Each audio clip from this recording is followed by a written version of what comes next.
Alright, ladies and gentlemen, thank you so much for watching this video. This video is all about importance of planet Mars in Vedic astrology. So it is very important video for me to make this video because a lot of people have been asking me, Satish, why can't you talk about planet Mars importance? So let me talk to you about what is the importance of planet Mars. Mars is considered as a warrior planet. So the planet Mars, if it is placed in the ascendant, these people are very young and beautiful in nature. And if at all Mars happen to be in the first house, this person is very handsome and he like to do a lot of things in a calculated manner. Okay, these people are very calculative in nature, and at the same time they are very open to help other people. These people are very easily approachable, right? Some people from the negative side, they speak that these people are very harsh and rude enough. That happens if at all Mars is afflicted. I'm talking about the strong Mars in the first house. Ascendant talks about your own self, as I mentioned to you. So if ascendant Mars makes the person looks young, at the same time very beautiful, and other qualities of Mars, I can say that leadership qualities, warrior qualities, bravery, courage. This person represents bravery qualities in their life. Any task that they take up, they exhibit bravery in the life. Okay, so they'll be known for their bravery. So you might be talking about some of the friends, they are not fearful at all for anything. So that person have strong Mars in the first house, or aspect he might be receiving from strong Mars. And Mars goes well with Sun, Moon, as well as Jupiter. Mars doesn't go well with Saturn, Rahu, Ketu, as well as Mercury and Venus. Okay, that means Mars have a lot of enemies. So Mars becomes positive in Aries zodiac sign, Scorpio zodiac sign, because Mars happen to be its own sign, and Mars is positive in Cancer zodiac sign and Leo zodiac sign, because for Leo it is Sun, the Lord is Sun, and whereas Cancer the Lord is Moon. Okay, so Mars goes well. Especially Mars in Cancer zodiac sign and Mars in Leo zodiac sign bring a lot of money to the native.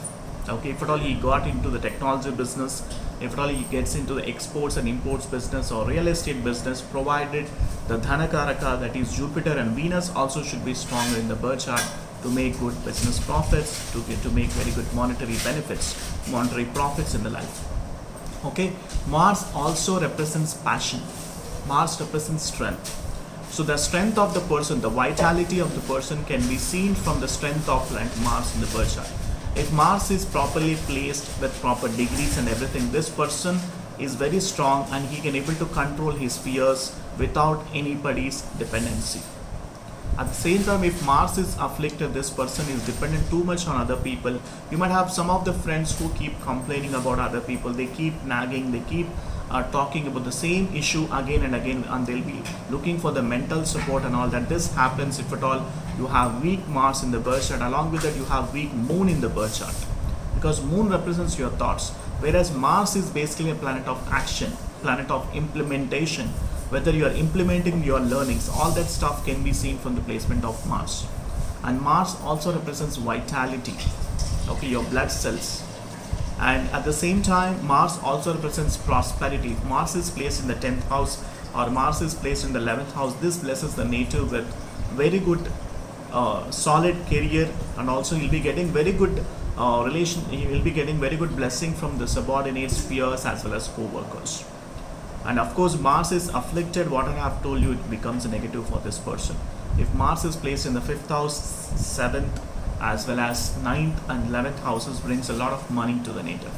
Okay, and Mars, if at all is placed in the 1st house, 4th house, 7th house, 8th house, 12th house, is considered as Mangalik Dosh. So this brings a lot of quarrels as well as conflicts with the spouse. If at all you marry to somebody who is not Mangalik, why? Because there won't be a balance of energies, and Mars represents aggression. There would be a sign of misunderstandings, there will be a sign of quarrels, frequent quarrels among the spouse, if at all energies of Mars is not balanced in the both horoscopes. So it is very much important for you to first examine the Mangalik Dosh in your birth chart and need to find where exactly Mars is placed, and based on that you need to take appropriate decision by consulting to an astrologer who can able to provide you the complete analysis, the matchmaking analysis for male native versus female native. Okay, both the horoscopes has to be checked and thoroughly have to analyze to provide a final prediction whether it is suitable for marriage or not. Okay, a lot of people generally get married without even checking the Manglik dosh, and for them it is just the trash. But we have seen in multiple instances wherein which people are getting divorced just after the marriage. That happens if Mars energy is not balanced. Mars energy is very, very important. Okay, and especially if Mars is placed in the 7th house and 12th house, you have to adjust with your spouse a lot. You have to pamper your spouse a lot with a lot of gifts, and you need, sometimes you might need to listen to her and at the same time understand her very well to have a proper married life. All right, so that's the importance of planet Mars. Mars represents technology, Mars represents engineering field, Mars represents manufacturing field, Mars represents real estate field. Okay, so people who have strong Mars, they'll excel in all these industries. All right, so I've spoke enough. I think I spoke nearly for 6 minutes on planet Mars. If at all you need my astrological consultations, the link is mentioned in the description section.